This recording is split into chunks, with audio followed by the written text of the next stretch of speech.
Баланы балабақшаға кезекке қою туралы осы видеода түсіндіретін боламын. Және оған қандай құжаттар қажет және қандай сайтқа кіріп қалай қоямыз. Осы видеода барлығын толық көрсетемін. Егер сұрақтарыңыз болса, осы тақырыпта комментарийға қалдырыңыздар. Мен көрсеткен видео ұнаса, лайк басыңыздар. Ақпаратты жоғалтып алмас үшін каналға жазылыңыздар. Міне интернетке кіретін барлық браузерге біз openalmaty.kz деп ағылшынша әріптерменен сайттың атын енгіземіз. Енгізгеннен кейін бізде міне осындай главная страница ашылады. Openalmaty'ның страницасы.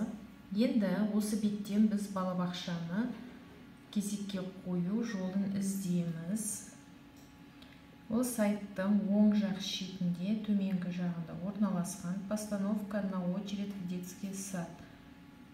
Басамыз үстінен. Главный страницасы ашылды. Балабақша білім алматы.kz деген сайт ашылды. Және сайттың хабарландыруы тұр арнайы ата-аналарға арналған. Енді бізге баламызды кезекке қою үшін электронды цифрлы қолтаңбамыз ЭЦП-мыз қажет, және ол осы жылға арналған действующий болу керек. Бізде войти в личный кабинет, войти как сотрудник, посмотреть номер очереди және инструкция тұр екен. Бірінші ретте біз жеке кабинетімізге кіру керекпіз. Войти в личный кабинет басамыз.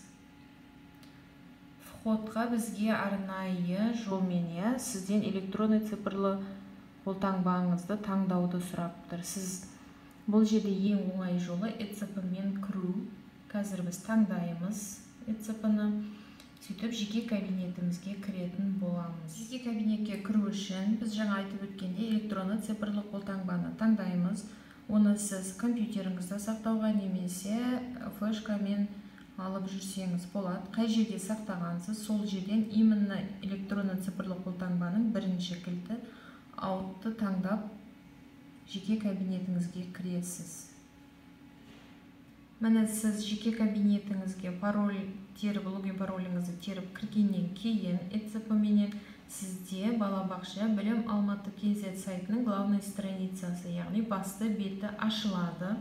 Астында бірнеше функциясы тұр. Постановка ребенка в очередь в детские дошкольные организации, немесе журнал заявления, үшінші поиск номер очереди және төртінші посмотреть статистику, просмотр статистику көрініп тұрады.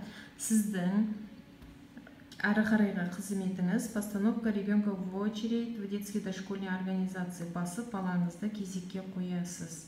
Баланы кезекке қою үшін осы жерді басу керек. Және сіз сайттың барлық талаптарыменен танысқан болсаңыз, дәл осы жерге подтверждаю, что я ознакомлен с инструкцией. Птичка қойып, согласиеңізді бересіз. Одан кейін электронды цифрлы қолтаңба ата-анасы сіздің атыңыздан ашылып тұрғаннан кейін бетте келесі подать заявку кнопкасын басқаннан кейін барлық сіздің толық мәліметтеріңіз шығады.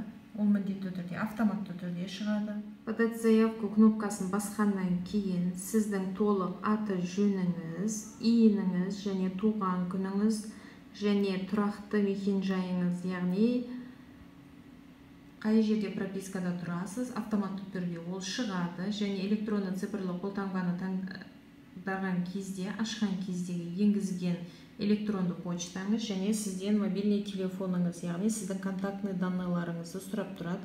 Бұл жерді міндетті түрде толтыру керексіз.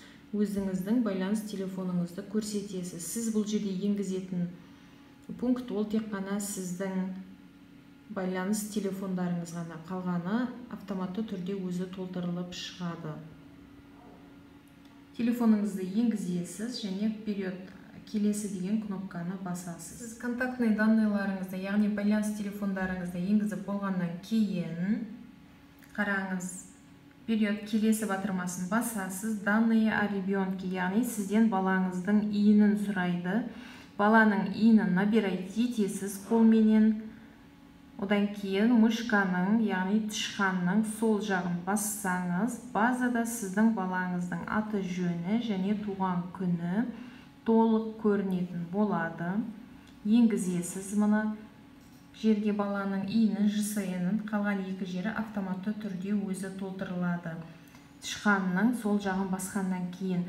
Және сізде қандай да бір льгот, яғни многодетный, көп балалы ана, немесе педагог маман болмаса, әскери қызметкер ретінде льготыңыз болса, жеңілдік, яғни 6 түрі бар, соның қандай да бір түріне жататын болсаңыз, мына жерге птичка ұрасыз, және подтверждающий документ дейді, яғни сіздің дәл сол жеңілдігіңіздің бар екенін дәлелдейтін құжаттың сканерленген вариантын сіз прикрепить етесіз.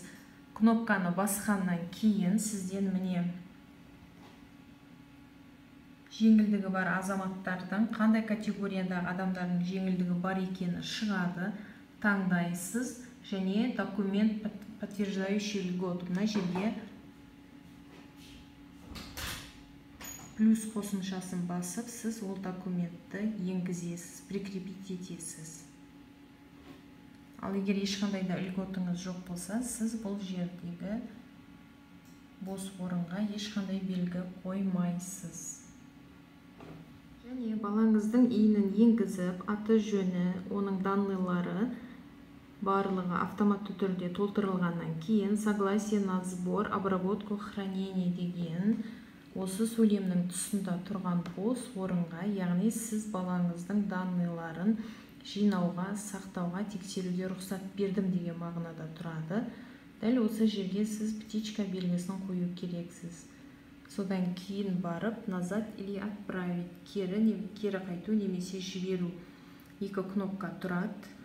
Сіз кезекке балаңызды қою үшін отправить кнопкасын басасыз. Отправить кнопкасын басқаннан кейін сіздің өтінішіңізді, яғни заявлениеңізді, балаңызды кезекке қою туралы балабақшаға өтінішіңізді қабылдау үшін сізден электронды цифрлық қолтаңбаның екінші ключмен қол қоюды, яғни подписать етуді сұрайды.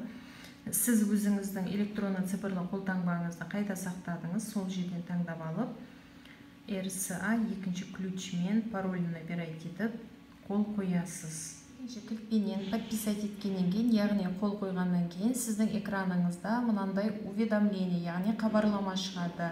Сіздің балаңыз кезекке сәтті тұрды деп, және номер очереді, кезек номері көрініп тұрады. Мысалы 10210.